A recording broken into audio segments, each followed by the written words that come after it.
good morning, good afternoon, good evening, wherever you are. Welcome to Hypnotic Rambles, episode 12? 12, I think, yeah. And we are continuing the weight loss part 2. And we are going to cover stress and everything that comes under that umbrella, how it's related to weight loss, how it's stopping it, how it's helping or not helping. We'll figure this out in a moment. So what would you like to start with, John? The importance of stress, because if you think about stress, why does it have an effect on weight loss? I mean, that really is the big question. Why doesn't it have an effect? And there's a whole rake of reasons, and I'll give some, and I'm sure there are others that other people can think of. And I'll probably pre-frame all of this by going, each and every person that comes into a clinic is different.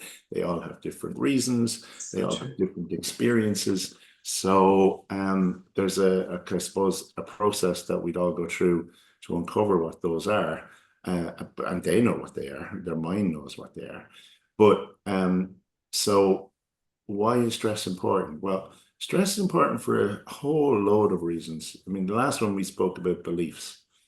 And if there are beliefs that are contrary to, a positive, healthy body and a positive, healthy way of life, then it's going to cause an internal struggle, which is going to cause us stress because it becomes a willpower battle. And then we become stressed when we're having a willpower battle. That's the first one. Second one is if a lot of the beliefs are trauma-based, then it's already releasing cortisol into our body because it's a trauma response. And that has effects on health.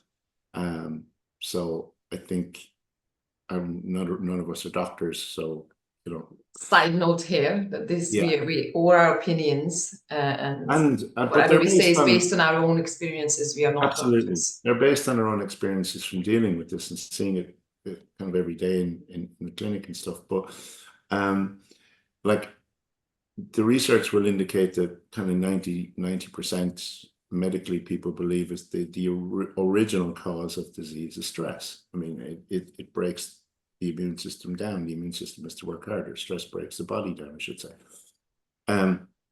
So when we deal with the stress, we're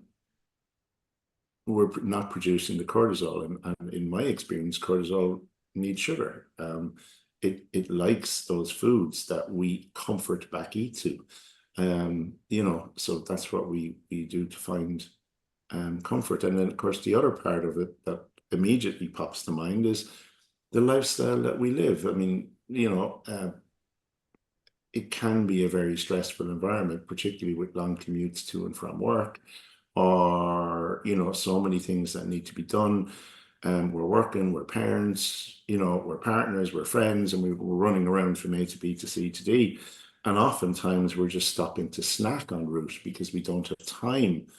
And we're just feeding that we're feeding our body with foods that are, I suppose, often the advice is, and again, I'm not a nutritionist, but often the advice is that we keep away from packet foods. The best foods are the stuff that is cooked from scratch.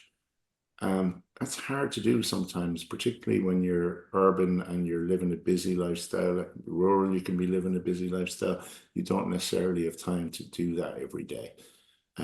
So those stresses come in. It's then about finding ways to address those. But would you add to that?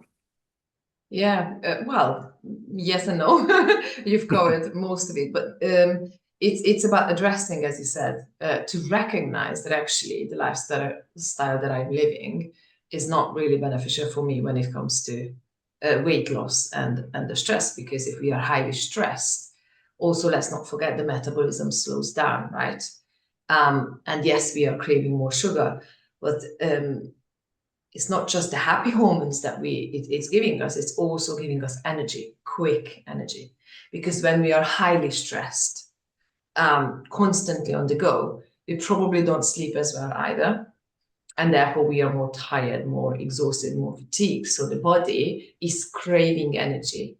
And the quickest way to get the energy is to move to sugar, to have some sugar. And Yes. also because the metabolism slows down. And if anybody who questions this, please feel free to do the research for yourself. And you will find that metabolism will slow down if your stress level is high. And therefore the body is holding on to the extra fat because it doesn't know. It's not that it doesn't know, but sometimes we are not eating for hours and then we quickly eat. So it doesn't want to let go of it because it doesn't know when it's going to get some more food, and also because it needs more energy, right? Yeah. But it's actually holding on to the fat, and the fat has got so many toxins in there because that's where we store our toxins as well. Again, just our opinion and based on our experiences and on our researches, right? We are not doctors, we are not experts in food and metabolism and all sorts, but we are just sharing this information. And please feel free to question anything we say and then just do your own research. But the second some people start to lower their stress level and look after themselves throughout the day, as in mental and emotional and physical relaxation, they naturally start to release the weight. Not necessarily like, okay, 3 stones gone, but they find themselves moving towards different kind of foods that would be probably beneficial for them. So it's a very interesting concept, I think, subject again to talk about. It is. And I mean, when we deal with weight, like we said in the last podcast, you're dealing with multiple issues. It's not just one single issue. It is the beliefs that we hold. It is the foods that we eat. It is the exercise that we do. It is the relaxation and sleep and way we manage our stress. Each and every one of those are absolutely connected.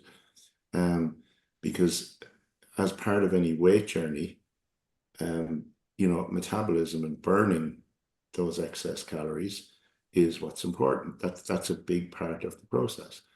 And if stress is playing a role, whether that stress is trauma-based or whether that stress is lifestyle-based, yeah,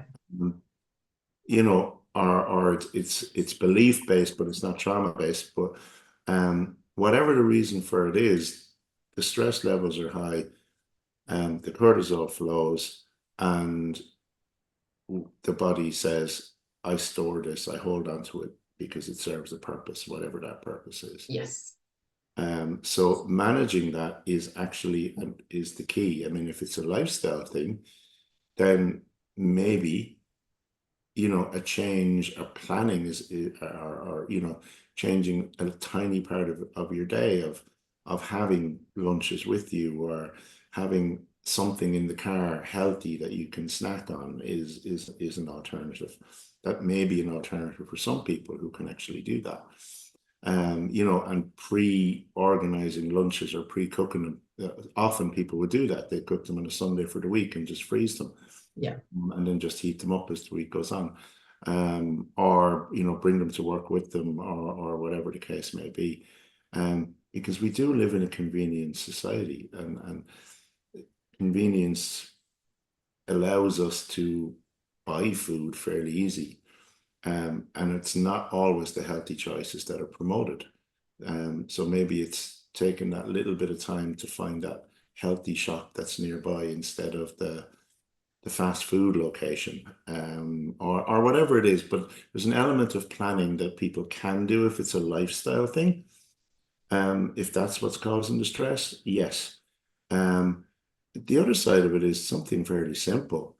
I mean, I can't remember his name, but I do remember a particular podcast and a particular doctor, and he was talking about the 4 keys to health, which are the right amount of sleep that you need.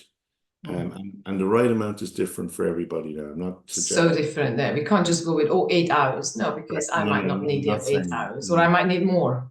Correct. So it's sleep, the right amount of exercise for somebody. That could be walking a mile for someone, it could be running a 10K for someone else. It just depends on where they are in their journey. The right amount, the right nutrition. And the last one was always the right amount of relaxation. So you're managing your stress. And if someone does have a busy lifestyle, it could be taking a half an hour walk at lunchtime or in the morning or in the evening. Just, or, mindful meditation, just be present, just close your eyes, or, download a hypnosis audio that you or I could provide, or any other hypnotherapist. There's loads of them about, and Or just listen to them. yes, or just simply breathe. Just stop for a few minutes, even if you do a few minutes of breathing exercise, which is I recommend the tummy breathing because I think that's the fastest Yes. breathing exercise that calms the nervous system down.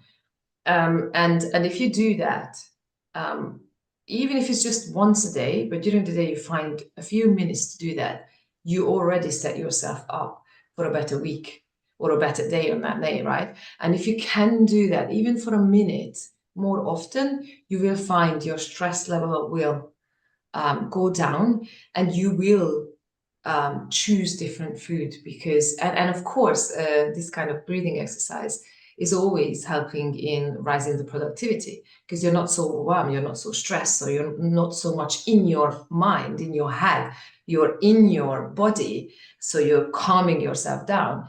And it allows you to become mentally, emotionally, physically calmer so you can see things differently. It brings clarity. And you can do so much more because when you're highly stressed and overwhelmed, productivity is slowing down. Even if you believe that if you keep going, you can get more things done, it's not true. Because the second you stop and breathe, you can get more things done afterwards, right? And it's the same with the food. If you, when you're highly stressed, and before eating or before even choosing what to eat, you breathe for maybe a minute, you will choose a different food. You will not necessarily go for, and not necessarily, not always, but majority of the time, because we are so much more calmer, we will bring the health to the forefront, I think. Absolutely. But again, this is based on my own experience. Yeah, but I mean, we just happen to look at European cultures who take longer lunches and they don't have a lot of the obesity levels that, say, Ireland. That is so true. So I mean, there is a whole field of research behind that if people want to go research it up. But it really is a case of that when we relax, when we manage our stress, and I mean, anyone who's anxious, I always recommend the 7-11 breath work to them, because when you breathe into your stomach, your mind says, oh, if I breathe into my stomach, I can't actually be in danger.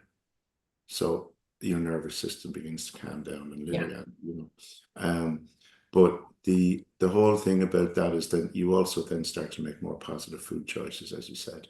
And that's ultimately where you want to be, because you're coming at it, because the beliefs, as we discussed in the last one, as those beliefs kick in, and the beliefs that go, I'm stressed, I need something, your emotional mind overrides your logical mind, and you don't make decent decisions. Now that applies all across the day, not just on food, as you just pointed out.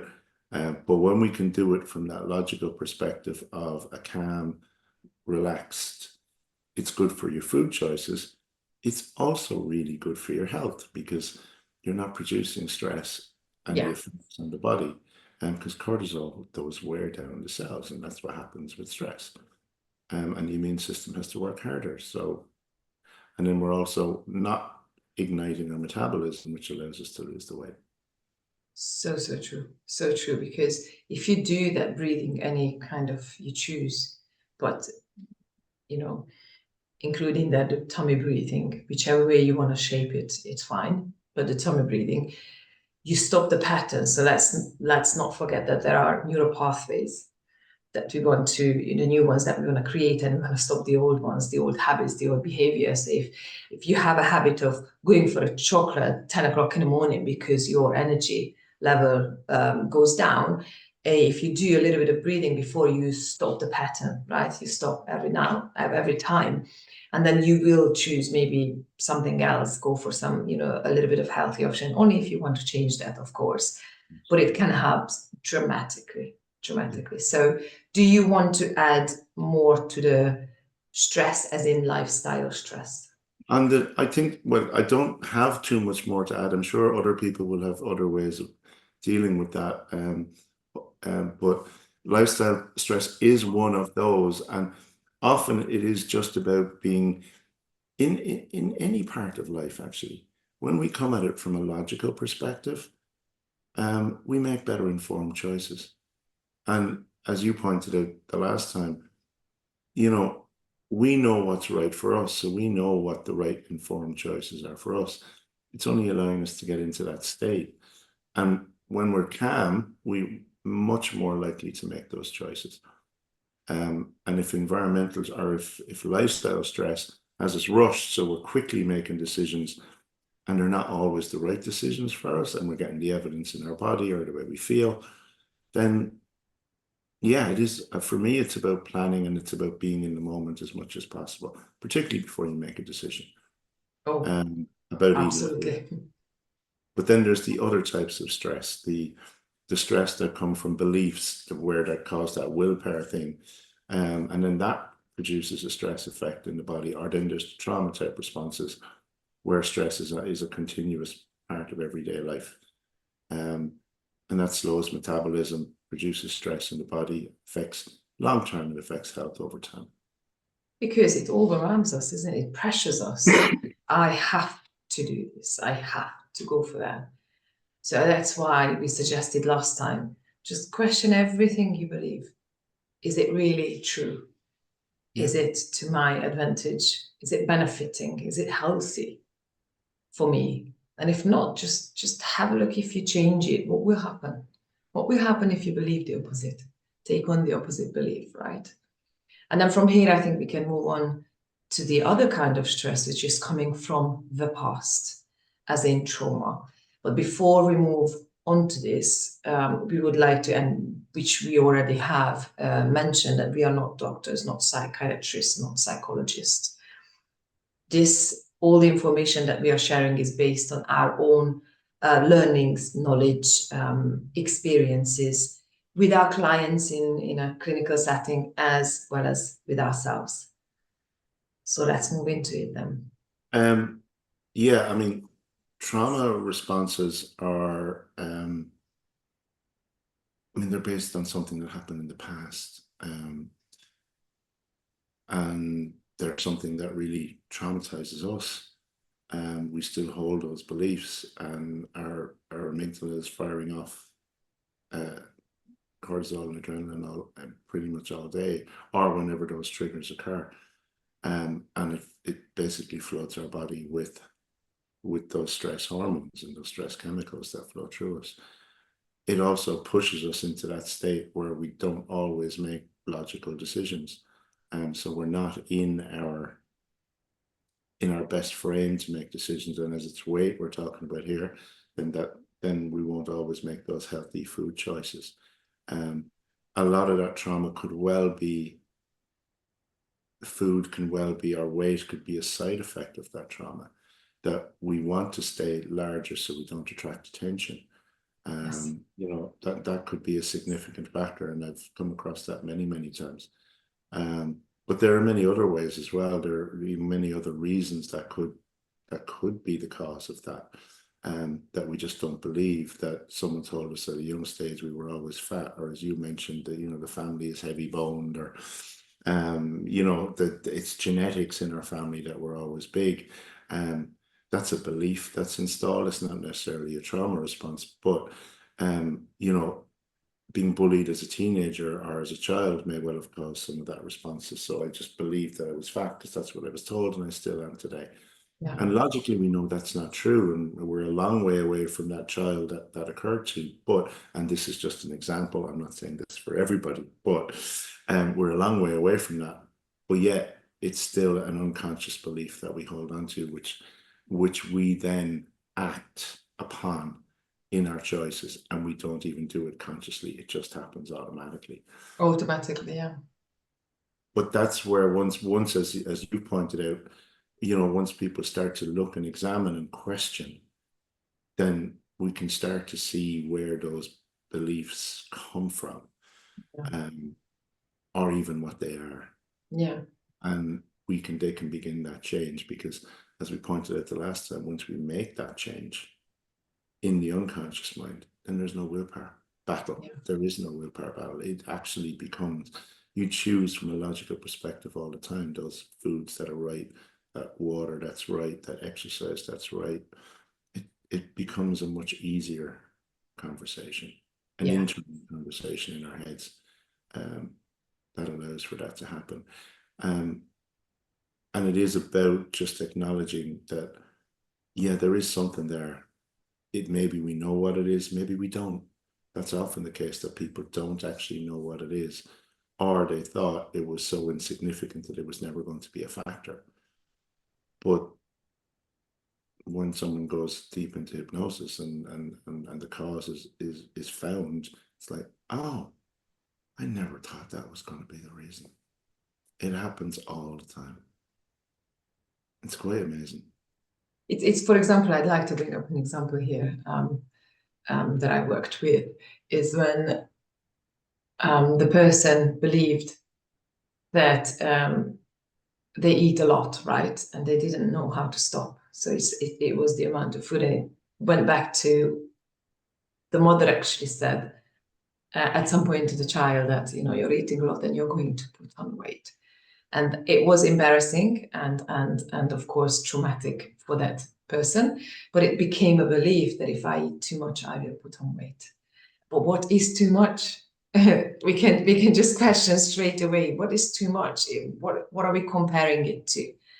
I might eat, I don't know, one chicken breast as in made a fried one, and anyhow it's made. Another person may need three to be filled, or it's really depending on so many things. So it's an interesting Yeah, I mean, it's really interesting, because you can look at, there are formulas for calculating the amount of calories that are right for a person every day based on size and various other activities. So a lot of what's advised in terms of a generic, you can't do that because we're different size, different shapes, different levels of activity. So it really is different for everybody. For some, they may need something very light. For others, they may need a lot more. I mean, athletes really need a lot of protein, but yet there won't be any excess because they're burning it. They're burning it continuously. So everybody is different, and it is about, that person, I suppose, eating until they're fulfilled, not overeating, but eating until they're fulfilled. And eating the foods that are right for them, that they know are healthy for them. And there's an exercise that we talked about the last time, which I do in the clinic for that. So it's kind of, but that becomes so much an easier process once the beliefs are in harmony with being healthy, and that all the reasons for not being the right way have been removed. Yes. And as you said before at the beginning, that it can be a protection, isn't it?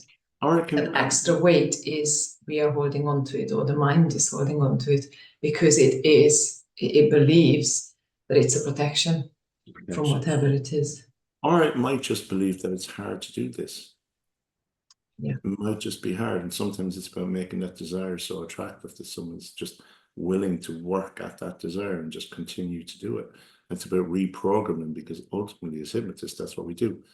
We help people to reprogram their mind to the way they want it to be. Yeah. We can't do something they don't want, but we help them to reprogram it to the way they want to be.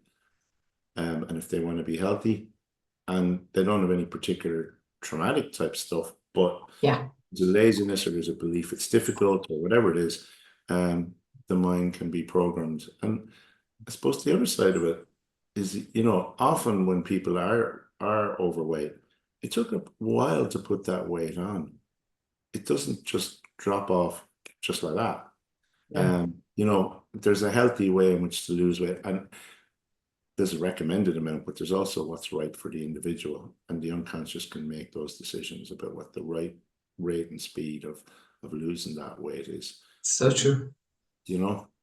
But the one thing I always do know, and this is something that I continuously come across, is that when the beliefs are targeted and when the beliefs are changed, the way people feel just about themselves in general, they get a huge uplift. And secondly, people notice that even if they haven't lost a lot of weight, they notice the way they're standing. They're just different. Their energy levels are different, because the beliefs about themselves has changed, and it's something that people notice instantly.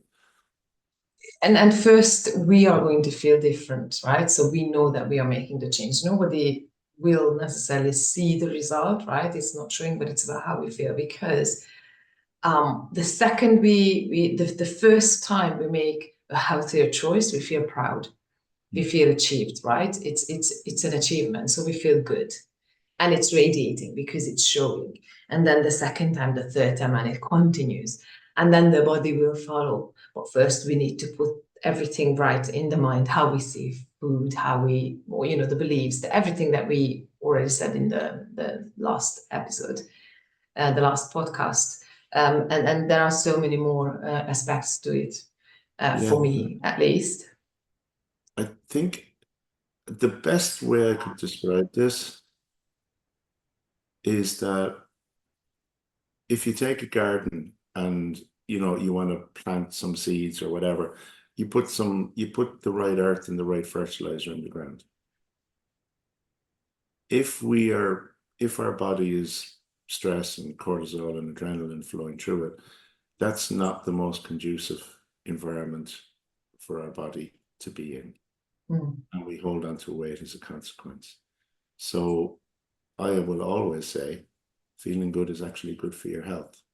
Because it Absolutely. releases a lot of positive and happy chemicals. But in that feeling good, what you do is you allow the metabolism to burn.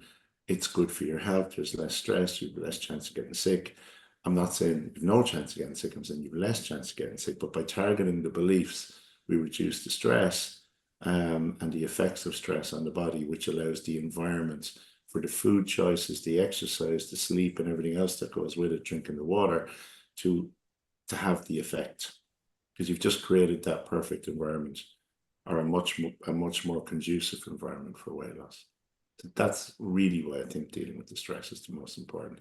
And if stress comes from beliefs, and talk to a hypnotherapist, they're the best. Absolutely, yeah. One of us. Yes. The breathing exercise. Is it okay if I just go through it quickly, the tummy breathing, so that way people at least can take away something if they feel that they are highly stressed throughout the day. So what is important here is you allow the air to travel all the way down to your tummy. So it's not just you're breathing into your chest where your chest is, you relax your chest as much as possible and allow the air to expand your tummy. And then as you breathe out, you allow that tummy to go back in. If necessary, move to a mirror and check whether whether you're doing the chest breathing, the shallow breathing, or whether you're actually using the tummy breathing. You can shape this, you can count, and let's say breathe in for a count of 3 and double the exhalation. Breathe out for a count of 6. And if it's too easy, then move on to 4, 8, or 5, 10, if your lungs are really good, if you can hold in the air for so long. But choose the right way for you, just a simple one, even if you don't shape it in any way or form, but you just breathe in to your tummy all the way and then breathe out. And then just do this for a few minutes. But if you can, at least for 1 minute throughout the day, maybe a couple of times, a few times, it will dramatically change your stress level. It will lower it, and it will help you to move towards that healthy version of you that you want to get to. And it's also helping to recognize, because you're going to be more present with yourself, and it helps you to recognize after the breathing exercise, am I really hungry, or am I moving to food because I feel a certain way? Because that's the most important thing when it comes to stress and trauma. It is the emotion. Are we eating because I want to celebrate something, right? I reward myself with a chocolate, or I feel a certain way that I don't want to, I feel sad, lonely, angry, or am I just too stressed? And let's not forget that sometimes when we are really, really on the go and stressed, we move towards a snack, we grab a snack, and it's not because we really want a snack, but it's because our body wants us to stop. And for that moment, we are stopping to eat that snack. It might be just a minute, but then think, would it be more beneficial if I did a little bit of breathing exercise? Because with that you're already reducing your calories, right? Because that's what it is. Absolutely. It's about what comes in and what goes out, how much you burn. That's the main. Absolutely. And 2 minutes of that breathing will move you from stress to relaxation. It will. It will. You don't believe us? Give it a go. Absolutely. Is there anything else that you'd like to add as a takeaway for them? What to take away? No, I think the final takeaway is what I just said, that to create the environment for your body, the best environment for your body, to just allow levels of relaxation during the day and to manage the stress. If the stress is caused by beliefs, then go see a hypnotherapist, because they're actually best placed. They can help you tremendously and quickly transform those beliefs. Yeah. And again, I would like to, but that's again just my suggestion, is to stop comparing yourself, stop comparing your body, stop comparing the speed that you are moving forward, because we are all different. And even with techniques that we are sharing or suggestions that we are giving, I might need 5 minutes breathing exercise, maybe 3 times a day. You might need 1 minute once a day, right? We're all different. We're completely different. Don't compare yourself to us, to other people. Compare yourself to how you were, right? So this is me now. How do I want to be? And then a day has gone, like 24 hours. How was I yesterday? Compare yourself to yourself. And then that way you can be better. Because if you keep comparing yourself to another person, their body, their metabolism, everything, the whole system is completely different. So you cannot achieve exactly the same as they did with the way they went with it, right? Because it's just not possible. We are all completely uniquely different. Absolutely. And I think that's a super piece of advice. It really is. Your emotions are an indicator of how you feel. Something's right or something's not. If they're slightly off, then there's something that just needs to be addressed. So I think just checking in with yourself and just knowing how you feel, that's a brilliant piece of advice. Brilliant. Always, always, always. And with that, we are going to bring this to a close, I think. Absolutely. I have no idea how long we've been rambling. No, we said we were doing this for 10 minutes, but I just know we've gone way beyond that. I don't think we've ever done it yet. But maybe one day we will. I will have like a I'll have a watch here. But then there's so much to cover, and we really would like you to have the most information. And if anyone has questions or even thoughts on any of that, then please share it with us. Please feel free to address anything that people want. And also feedback. Give us feedback as well, so we know what to improve on. Absolutely. So it's a thank you from me. And a thank you from me. Have a magical day wherever you are. And whatever you're doing. Bye. Bye.